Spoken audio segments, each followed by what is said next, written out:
I've done it. I've killed all the misery and sadness that surrounds me in life. Now there is only happiness. You've done well, customer. You have done everything as required. Therefore, you have earned your purchase. Enjoy.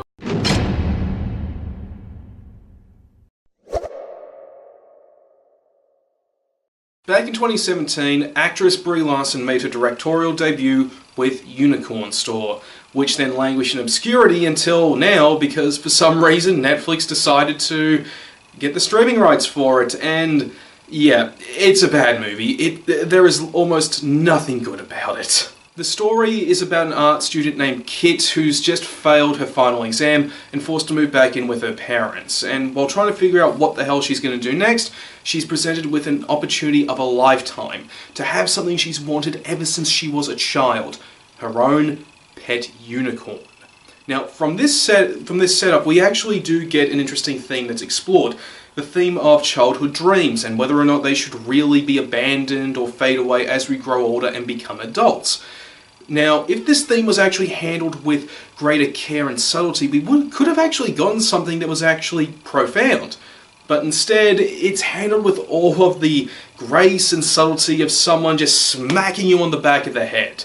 And then there's Brie Larson herself. She pulls double duty as both the director and as the lead. And, okay, as far as I can tell, in terms of direction, she's competent. But her performance as Kit, my god.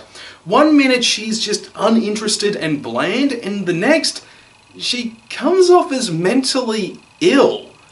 I'm not joking. In fact, Kit as a character, the way she comes off is that she's in an aggressive state of arrested development, where despite being clearly in her late 20s to mid-30s, she still acts and behaves like a child, and I'm not really rooting for her. You will not be attached to her.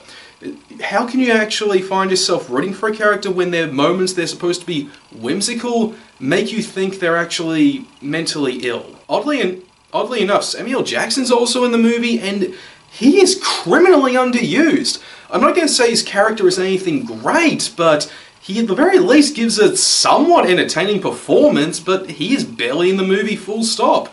Then there's the other actors who play the bit characters. They give much better performances than Larson, but that's mainly because they come off as though they're characters from a sitcom, something completely different and unrelated. Then there's also the humour. This is listed as a comedy, so is it funny, at least? No. The humour never lands. It wasn't even like with Vampires Suck, where there was at least one joke that could get a giggle out of you. None of the humour in this movie will make you laugh. It won't even make you laugh at how bad it is. The kindest thing I can say about Unicorn Store is that it has decent production value.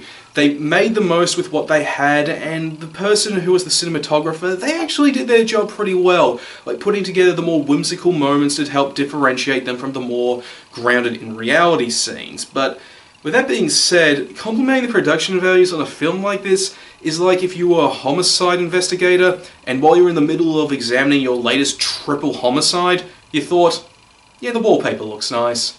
If you guys are scrolling through Netflix and you're bored and just looking for something to watch and you happen to see this movie, just give it a confident skip. There is nothing of value in this film, full stop. Even if you like Captain Marvel, dude, this is not even close to that level of quality.